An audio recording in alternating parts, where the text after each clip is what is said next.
There were 8 armored SUVs parked under my cedar frame carport, and one of the guys polishing a windshield looked up, smiled, and said, "You live here?" I hadn't been gone that long. Yeah, I live here. Have lived here for 6 years now, on a little sliver of land tucked between the woods and the edge of a neighborhood that wasn't even finished when I bought the place. Back then it was just empty dirt and survey flags, and me clearing blackberry vines from a plot I inherited from my aunt, God rest her, who left behind more overgrown brush than structure. But the land was mine, that was the point.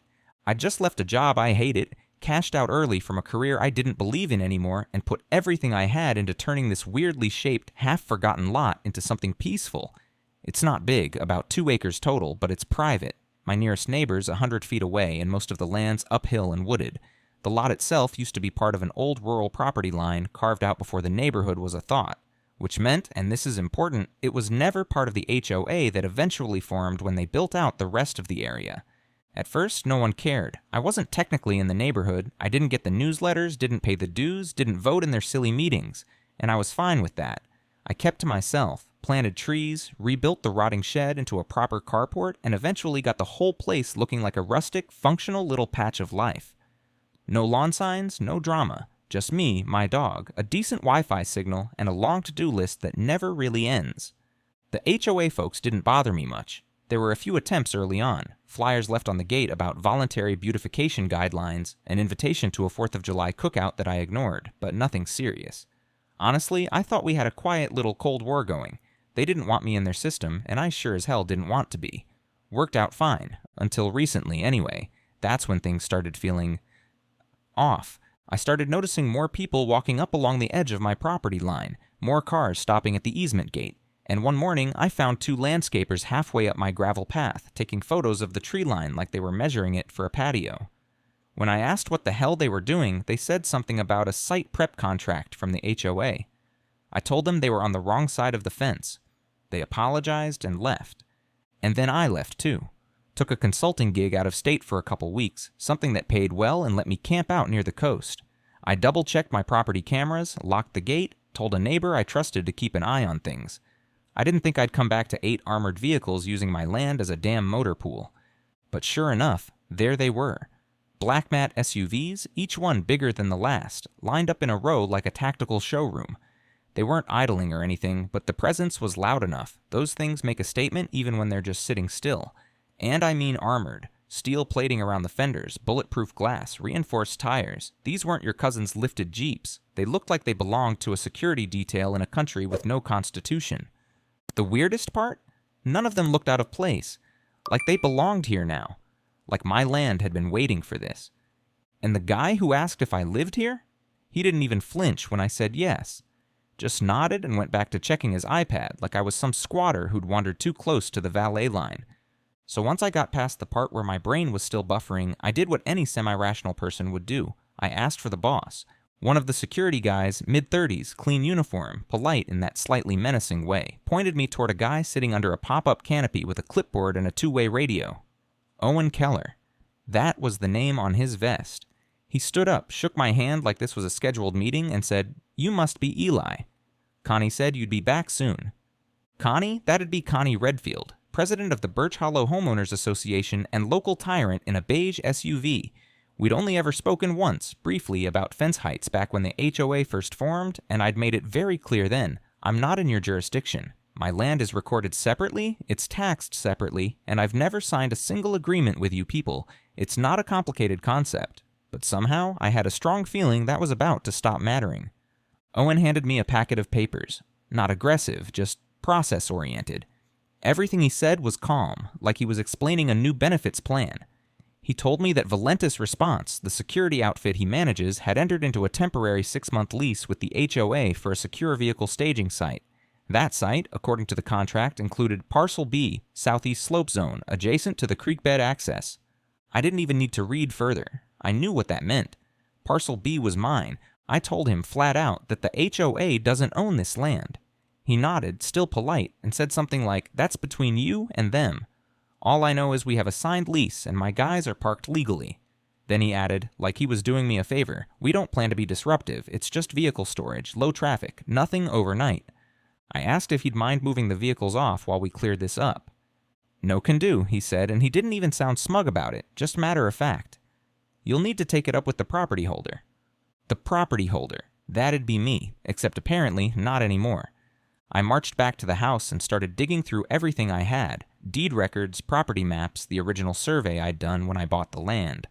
My lines were clear as day, but when I pulled up the online parcel viewer from the county website, I noticed something strange. The public-facing map had been updated in the past few years, and the thin strip that included my gravel carport and the tree line behind it was now shaded.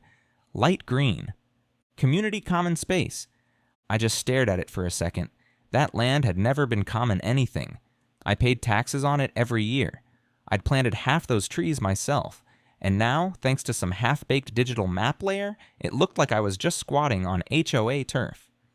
I fired off a strongly worded email to the HOA address listed on their website. Not that I expected a response. Then I called the property records office. Of course it was a Friday. Of course I got voicemail. That night, I found a printed letter tucked inside my gate.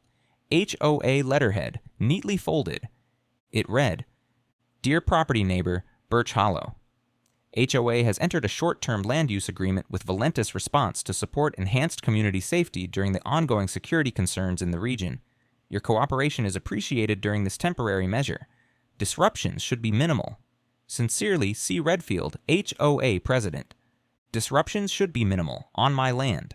That was the first time I felt real anger start to bubble. Not just frustration, but that low, hot kind that settles behind your ribs and makes everything a little too quiet. Because it wasn't just about cars or contracts, it was about the way they assumed I wouldn't fight back, that I'd read the letter, sigh, and let it go. That was the moment I knew. This wasn't a mistake. This was a play. At first, I told myself to stay calm. It's a mistake, I thought. Some paperwork glitch, a map update that nobody double-checked. All I needed to do was bring the right documents to the right desk and show someone that Connie and her crew had leased land they didn't own. People make mistakes, right? That optimism lasted about 2 days. When the county finally got back to me, I talked to a woman named Shelby in the mapping and records department. Nice enough, sounded like she was juggling 5 calls at once. I explained what happened, gave her my parcel number, and asked if she could confirm the boundary lines. She paused for a second, then said, "Huh? That's weird." I don't love hearing "that's weird" from someone looking at my legal property map. She told me that according to the digital records, the portion in question was labeled as common green space, but that there was also a legacy record attached to the same coordinates, one that hadn't been properly imported into the digital system when they switched mapping software about a decade ago. In other words, the system had 2 sources of truth. One showed it was mine. One showed it was theirs. I asked if she could correct it. She sighed and said, "Only with verified documentation." I offered to bring mine in. She said sure, but also warned that it might need to go through county council. And in the meantime, the map stayed as is. I didn't wait. I gathered every paper I had, drove down to the records office, stood in line for over an hour, and handed over a binder of survey results, tax records, and a photocopy of the deed my aunt signed over to me. The clerk flipped through it slowly, promised to escalate it, then gently told me, "But if they've got a signed contract and the map shows that land is HOA controlled, it's going to be complicated, especially if there's money involved." There was money involved. A lot of it. I found that out soon after. The Valentis trucks didn't just sit there. Over the next week, they added a storage container, a power generator, and 2 mobile floodlights they pointed toward the tree line. Every day around noon, a new vehicle showed up for a quick inspection or tune-up. Sometimes they'd run drills. Low-key, nothing loud, but enough to make the place feel like a checkpoint instead of a home. One afternoon, I walked out and found 2 of the guards adjusting one of the lights on my carport without asking. I told them to get off the structure, and one of them got mouthy. He said something like, "You know, if you people appreciated what we're doing, this wouldn't be such a problem." You people. I called Owen again, told him this was crossing the line. He didn't deny it. He just said, "Eli, I've got a contract. If the HOA tells us to stop, we stop. Until then, I've got a job to do." So I did what I probably should have done the first time and drove down to the HOA office. Well, more like a borrowed corner of the community center with a fake ficus and a folding table. Connie wasn't in, of course, but her assistant, some kid named Trevor with a polo shirt and an apologetic smile, handed me a brochure titled "Community Resilience Through Private Security Partnerships." I'm not making that up. He said Connie was busy preparing for the HOA quarterly meeting and that she was confident things would resolve peacefully. I asked if she understood that she had leased private property without the owner's consent. He said, "I think the map shows." And that's as far as he got before I cut him off. Told him to let Connie know I was done being polite. I was giving her 48 hours to remove those trucks or I was calling my lawyer. He nodded and scribbled something down. Probably Angry Woods Guy in all caps. That night, I got another letter. This one was taped to my front gate. Not mailed, not emailed. Taped. It said, "Any further attempts to obstruct HOA-authorized operations may be reported as interference with a contracted service.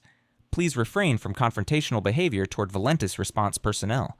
Continued escalation may result in legal consequences." Legal consequences. On my land, and that was when I finally understood. This wasn't a misunderstanding anymore. This was a siege. I didn't want a war. I really didn't. Believe it or not, I actually sat on my porch that weekend and tried to talk myself down. Told myself things like, "It's temporary, they'll be gone soon, don't make it worse than it is."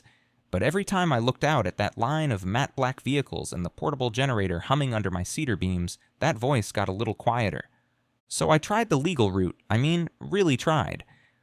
Called a local property attorney named Denise, friend of a friend, told her the whole mess, sent her every document I had, from my aunt's will to the property surveys to the HOA letterhead garbage they'd been dropping off like they were the county.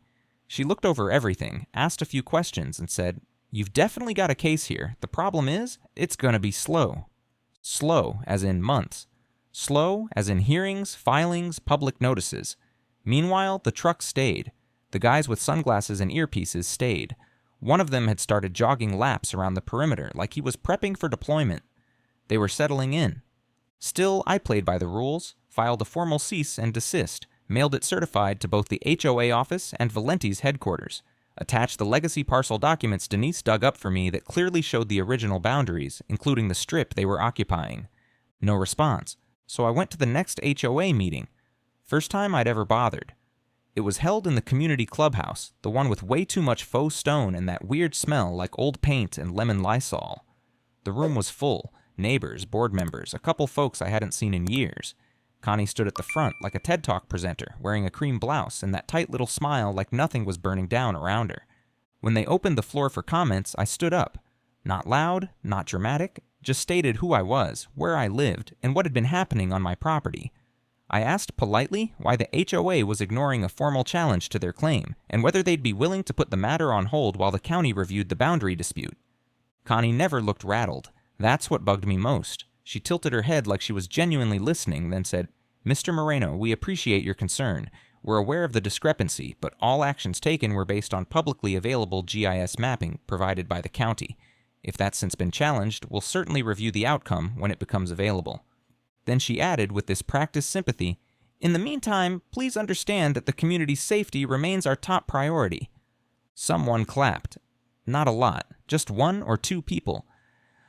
I stood there for a beat, trying to decide if I should push it, but Connie had already moved on. Introduced the next topic, new signage for the dog park. Just like that, I was background noise. The next day, I found a county code enforcement notice tucked under a rock near my mailbox. It wasn't addressed to me by name, just resident. It cited unpermitted modifications to a shared use area and suggested I schedule an inspection within 2 weeks or risk fines. I knew what it was, not subtle, not accidental, just pressure. I called the sheriff's office, figured maybe someone there would at least listen. The receptionist transferred me to a deputy, Rachel Knox, who sounded decent enough. I explained the whole situation again, top to bottom, and asked if it was legal for the HOA to lease out land without proof of ownership. She said, "If there's a signed contract and the map supports their claim, we treat it as a civil matter. We don't get in the middle unless there's a crime." I asked, "What if I remove the trucks myself?" She didn't even hesitate. "Then we get involved, and not on your side." So that was that. The law wouldn't help me fast enough. The HOA had their story, their contract, and now, apparently, a few friends in code enforcement too. The guards weren't going anywhere, and Owen Keller, the guy from Valentis, had stopped even pretending to return my calls. Every peaceful option I'd tried had been met with the same smirk behind different language. We're already winning. And the part that really got under my skin? They were right. I was playing by the rules, and I was losing. So this one morning, I'm sitting at my kitchen table, flipping through the binder Denise put together, trying to convince myself that it still means something. Outside, I can see the top of one of those Valenti's trucks peeking over the hedgerow like it's watching me. I'm exhausted. I've sent every email, made every call, filed every polite, properly worded motion a person can file without losing their mind. And then my phone buzzes. It's Maria, my new neighbor, 2 houses over. We'd talked maybe twice before all this started. She's sharp, real direct, and, as I recently found out, a corporate lawyer who left the city for some damn peace and quiet. She'd been to the same HOA meeting I went to, and afterward she stopped me in the parking lot and said, "You're not crazy, they're playing you." So I answer the call, and she doesn't even say hi, just goes, "I found something." Apparently, she'd been digging through some of the HOA's public filings, you know, the kind that are supposed to be available for transparency but are actually buried behind 5 clicks in a login portal nobody remembers how to use. She found the lease agreement with Valentis, the same one Owen had shown me a photocopy of. But hers was the real deal, the whole package, attachments and all.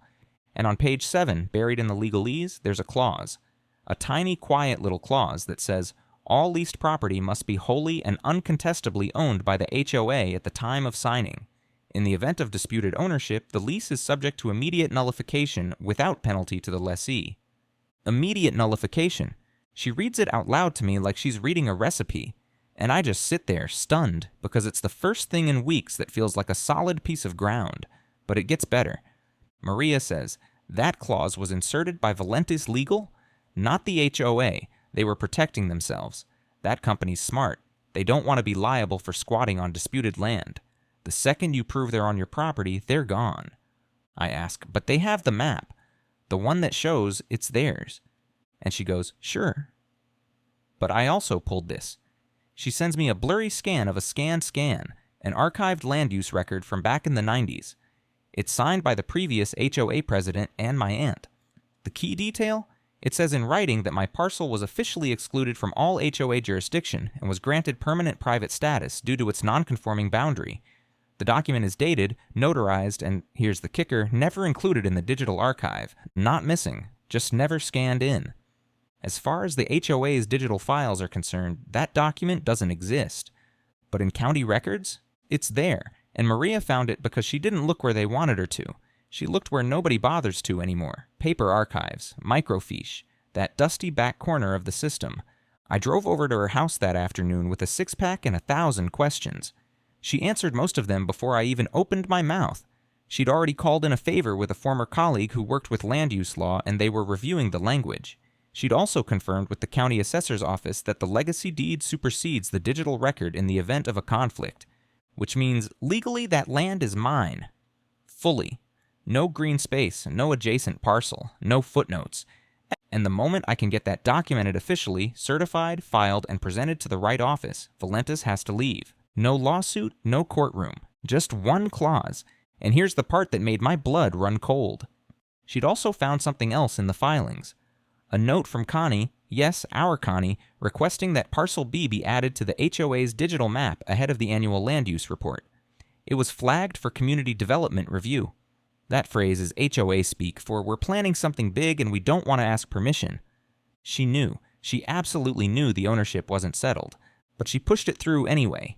She gambled that I'd roll over. That I wouldn't check the archives. That I'd just get tired and give up. And for a while, I almost did. But now I had a clause, a map, a lawyer with a vendetta, and finally, something Connie didn't count on. Time to flip the script. I can't lie. There was a moment sitting in Maria's kitchen while her ancient rescue cat paced between our feet where I just grinned like a lunatic. Not because it was over, it wasn't, but because for the first time since this whole thing started, I could actually see the end. Not some distant maybe, not a vague hope, but a concrete, legally enforceable path that ended with Valentis packing up their fancy trucks and getting the hell off my land. And the beauty of it? I didn't even have to win a lawsuit. I just had to prove what was already true. So the first step was locking everything down. I scanned every physical document we had, my deed, the signed 1993 exclusion agreement, the legacy map, Maria's pulled filings, and I backed them up 3 different ways. Digital copies, cloud drives, printed sets. Maria had a contact at the county clerk's office who owed her a favor from a messy corporate zoning case, and she managed to get us an expedited hearing to certify the exclusion document. That was key. Once it was stamped and registered, it couldn't be ignored or delayed any longer. While she handled that end, I dug into the lease again, the HOA's contract with Valentis. I read every page like it was a treasure map. That clause, the one about uncontested ownership, it was ironclad. No wiggle room. If ownership's in question, Valentis has the right to walk and the duty to stop operations immediately. Thing is, they'd only do that if they believed the land was disputed, and so far all they'd seen was a guy with a bunch of PDFs yelling at a hedge line. So my plan was simple. Make Valentis uncomfortable, not illegal, not aggressive, just inconvenient. I started small. Put up a big, tasteful sign right at the property line that said, "Private property, no trespassing. Disputed area under legal review." Underneath, I added, "Documented ownership pending final certification. Details available upon request." Then I emailed that to Owen Keller, along with a PDF of the exclusion document and the stamped property lines from the '93 map. Just a light nudge, something to get the lawyers at Valentis humming. No response, so I sent another email. This one CC'd Maria, Denise, the county land office, and just for fun, the HOA's general inbox. I didn't rant, I didn't accuse, I just asked for clarification on the continued use of a parcel currently under ownership dispute, and reminded them that any further activity may constitute willful trespass under County Code 17.12.40. Still no response. That's when I brought in the last piece, Clayton Voss. Remember him? The old guy in the trailer behind the woods whose land the HOA had tried to buy out for community green space 5 years ago? He hated Connie, hated her enough to keep an entire drawer full of hand-labeled property maps from the 80s and 90s, maps I'd seen with my own eyes. I drove out there with a six-pack and told him what was happening. He didn't even let me finish. Just went, "Yup." She's pulling that crap again, and started flipping through drawers. Found an old map dated 1989 showing the property lines clear as day. My parcel shaded yellow. HOA land in blue. No overlap. And get this, he had minutes from a planning meeting where Connie, as a junior board member, had objected to excluding my aunt's property from HOA oversight. She'd been gunning for that land for decades. So I scanned those too, added them to the binder, and then I made it all public. I didn't go nuclear, no rants, no hashtags. Just posted a clean, calm thread on the Birch Hollow Community Forum. A little explainer, some screenshots, a timeline. Here's what's happening on my land. A few people responded with, "Wait, I thought you weren't part of the HOA." One neighbor actually messaged me privately and said, "I wondered why the trucks were so close to your place. This is insane." The momentum shifted, and that was the plan. Not court battles, not screaming matches, just slow, steady pressure. Make it harder for them to pretend it's not happening. Turn their little secret project into a very public problem. And all the while, Maria's pushing through the paperwork. Denise is prepping a notice of lease violation. Clayton's ready to swear under oath. And me? I'm finally sleeping again. Because I know something they don't. This thing's already breaking. They just haven't felt it yet. The first real crack showed when the guy from Valenti's, Owen, showed up on my porch again. No clipboard this time. No just doing my job smile either. Just him, arms crossed, sunglasses off, asking if we could chat privately. I let him talk. He said they'd received the notice of boundary dispute from Denise's office. He said their legal team was evaluating their exposure. And then he asked, real careful, like he didn't want to sound desperate, if I'd be willing to confirm in writing that the dispute was still under investigation and not resolved. That's when I knew they were nervous. Because what he was really asking was, will you give us just a little cover so we don't have to move yet? I told him no, politely but firmly, said I couldn't make any official statements while the county processed the certification, and until then, I'd be continuing to assert my rights as the landowner. That included documenting all ongoing activity, filing daily notices, and pursuing all legal remedies available if they didn't vacate once the certification was complete. He didn't argue, he just nodded, looked tired, and said, "We may be out of here soon." I said, "Good." And then I took the next step. Maria helped me file a formal request for a temporary injunction, basically a legal warning shot. It wasn't guaranteed to be granted, but it was enough to force another layer of paperwork onto Valenti's. That's when the magic started to happen. The truck stopped rotating out. The little drills they'd been doing, loading gear, checking comms, just stopped. The floodlights weren't turned on at night anymore. The mobile office got packed up. One of the guys I'd seen there every day, gone. They were unraveling. Connie, though, Connie wasn't going down without a fight. She sent out this community-wide email dressed up as a monthly update, casually referencing some unfortunate misunderstandings regarding parcel designations. said she hoped the neighborhood could come together in a spirit of mutual understanding. But she slipped. In the fine print at the bottom, under Planned Capital Improvements, was a line item. Security Staging, Subdivision Extension, Phase 2, Parcel B. That's how far ahead she'd gotten. She wasn't just using my land, she was planning to double down. So I posted the email, the line item circled in red, right on the forum thread I'd started, and people saw it. One neighbor commented, "Wait, they haven't even proved they own the land and they're expanding." Another said, "I thought that was Eli's land?" Then came the tipping point, the community board meeting. Now I hadn't planned to speak again. I figured I'd already had my turn. But as soon as the floor opened for public comment, someone else stood up, one of the quieter neighbors, older guy named Neil, and he said, "I think we deserve some transparency about what's been going on with Parcel B." He looked straight at Connie. That opened the floodgates. 3 other neighbors stood up, 2 more after that. One woman said she'd stopped walking her dog past the trucks because she didn't feel safe.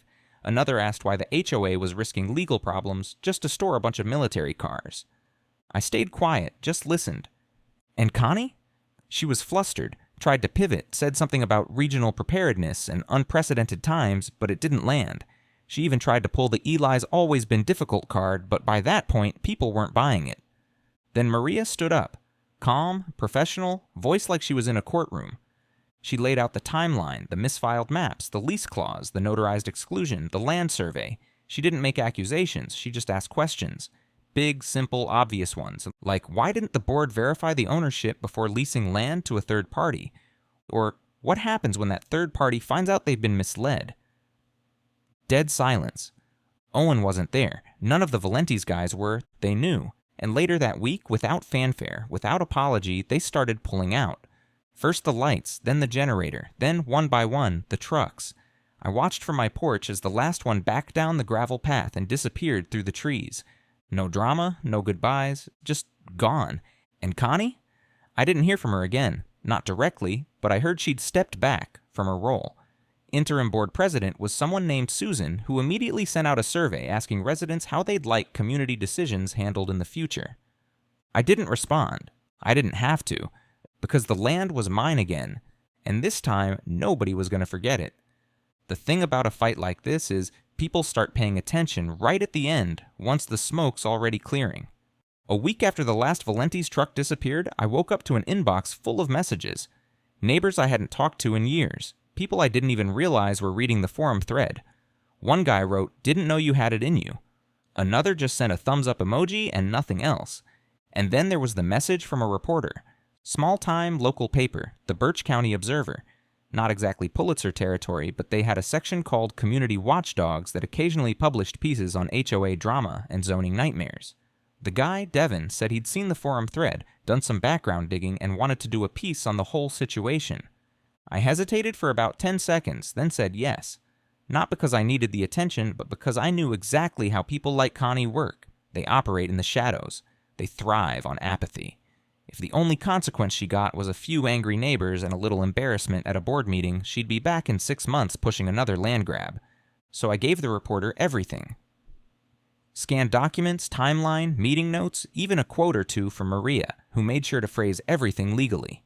He interviewed some of the neighbors, too, ones who'd been concerned about the vehicles, ones who'd quietly supported me but hadn't spoken up. And to his credit, he tried to get a statement from the HOA. They declined. Classic. When the article dropped, the headline wasn't even that dramatic. It just read, "Private Land, Public Power, How a Mapping Error Became an HOA Power Play." But the story, it laid everything out. The exclusion agreement from the 90s, the misfiled county maps, the Valenti's lease clause, the public meeting fallout. And Connie, got her own section. It quoted her community-wide email about parcel misunderstandings right next to the lease line item for security staging extension, Phase 2, Parcel B. Hard to explain that one away. The article made it to the front page of the next HOA meeting's printed agenda. I wasn't there. I figured I'd done enough, but Maria told me later that it was the quietest meeting in Birch Hollow history. No welcome speech, no small talk, just some awkward item skipping and a whole lot of people avoiding eye contact. And the cherry on top? The county clerk's office issued a formal update to the GIS map system, officially correcting the ownership status of my parcel. Parcel B was now locked, labeled, and cross-referenced with my deed and the exclusion file. No more green space, no more ambiguity, It had a bright red boundary line and my name on it. I printed a copy and framed it, hung it inside the carport right where Owen used to set up his folding table. By the time the dust settled, people weren't just talking about my case anymore. They were digging into other HOA decisions too. Budgets, bids, permit approvals that hadn't been properly announced. Connie stepping down had kicked off a kind of reckoning. They didn't say it out loud, but it was in the air. If she could get away with that, what else have they been sliding under the radar? For the first time, I saw people questioning things, asking for copies of contracts, pushing back on vague language, not angry, not hostile, just awake. And I'll be honest, that felt better than any courtroom win ever could. I didn't just get my land back. I broke their spell. It's quiet again. You ever notice how silence hits different after a long fight? Not the kind that's awkward or empty, but the kind that feels earned. Like the world finally let out a breath it had been holding too long. That's what my land sounds like now. The carport's just a carport again. No more boots, no more lights humming through the night, no more black trucks looming like bad omens. Just the old boards I nailed in myself, a couple of dented toolboxes, and the faint creak it makes in the wind when nobody's talking over it. The boundary marker's still there too, fresh coat of paint, new post in the ground, and a little metal sign that says Private Property EST 1994. Just a quiet reminder not to keep people out, just to let them know someone gives a damn about this place. Maria stops by sometimes. We drink coffee out back under the cedar tree, talk about nothing in particular. She says she's thinking about running for the board, and I told her I'd vote for her if I still believed in voting. She laughed. I think she's actually going to do it. Birch Hollow could use someone who knows what due process means. As for me, I haven't changed much. Still wake up early, still work from the little office I built out in the shed, still fix things one nail at a time, but I don't watch the property line like a hawk anymore. I don't wait for the next letter or scan every truck that slows down near the gate. Because now they know. They know I'm not just some guy in the woods with a weird last name and a boundary problem. They know I fought tooth and nail, not because I like fighting, but because what's mine is mine, and I'll be damned if someone rewrites that with a map update and a clipboard. Funny thing is, I never set out to prove anything. I just wanted my space, my peace. But sometimes standing your ground does more than keep people out. It wakes other people up. And for the first time in a long time, Birch Hollow isn't just some HOA development with rules nobody reads. Now it's a place where people ask questions. And where people like me, we don't get pushed around so easy anymore.